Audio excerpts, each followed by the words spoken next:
तो सर बताइए, जैसे मेरा जो इस बार जो डॉक्यूमेंट्स है जो पेंडिंग में गया है, तो उसको कैसे निकाला जाए, क्या करेंगे अब हम? जैसे आप देख पाए हैं कि आपका 2024 का जो है 31 मार्च 2024 तक का ऑडिट आपका हो चुका है जी। और 2025 का बाकी है जो कि समय से नहीं हुआ है। इस कारण से उसमें कुछ इंटरेस्ट पेनाल्टी भी लग सकते हैं। वो सब जब पेपर कंप्लीट होगा उस समय देखा जाएगा कि कितना फाइनल जाकर के आता है। लेकिन एक कंपनी एक्ट में होता क्या है कि 5,000 फाइन जो है उसमें आ जाएगा जी जी। और इंडिविजुअल रहता है तो अगर बिलो 5 लाख अंदर है तो 1,000 का इंटरेस्ट बनता है जी और अगर 5 लाख से ऊपर का ITR आपका फाइल होता है तो 5,000 बनता है। लेकिन आपका ऑलरेडी NGO है और कंपनी है, जी इस कारण से उसका क्राइटेरिया एक अलग होता है। जी। वो सब पेपर प्रक्रिया करने के बाद ही आपका फाइनल कंक्लूजन निकल के आएगा। जैसे कि हमारे जो सीए हैं वो बता रहे हैं कि हमको कम से कम 6 से 7 हजार का फाइन भरना पड़ेगा और उसका समय निकल चुका है। तो इसके विषय में आप क्या कहते हैं कि समय का क्या मतलब रहेगा, टाइमिंग का इसमें क्या है, ये हमको पता नहीं।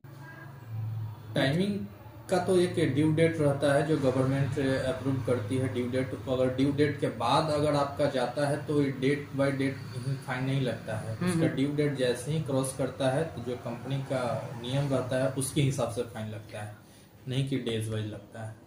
मेरे जो आप फाइल देख रहे हैं इसमें क्या क्या कमी और क्या हो चुका है, सो आप बताइए। इसमें 31 मार्च 24 तक का जो है कंप्लीट हो चुका है और जी, 31 मार्च 25 तक का जो ऑडिट होना है वो बचा हुआ है और उसी का प्रक्रिया इस बार होगा क्योंकि अभी 26 का सेशन चल ही रहा है। जी 26 मार्च बीतेगा उसके बाद फिर इस साल का भी ऑडिट होगा, यानी आपका एक ऑडिट जो है आपका ड्यू चल रहा है और एक सेशन जो है अभी जस्ट कंटिन्यू है जो मार्च 26 के बाद पूरा होगा। तो हमारे जो सीए थे वो पहले बताते थे कि हमको सितंबर में 9 सितंबर को ही मेरा ऑडिट हो सकता है, उससे पहले नहीं और न उसके बाद।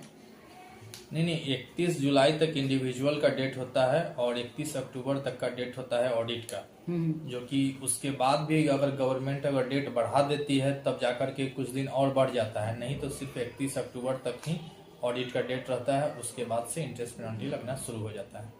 और इससे पहले शायद हम लोग को जानकारी नहीं होगा या फिर हमारे सीए शायद जिस समय ये कुंटिकेश्वर फाउंडेशन का मतलब रजिस्ट्रेशन हुआ था शायद उस वजह से ऐसा होता होगा।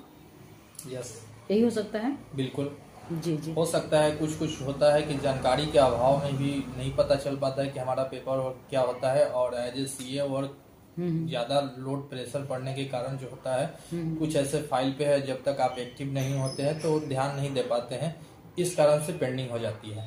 इसलिए थोड़ा सा ध्यान पेपर वर्क पे समय देना जरूरी होता है। जी, इतनी अच्छे से सर समझाए हैं, इसके लिए इनका बहुत बहुत धन्यवाद। और देखते हैं आगे क्या किया जाता है और ऐसे हमारे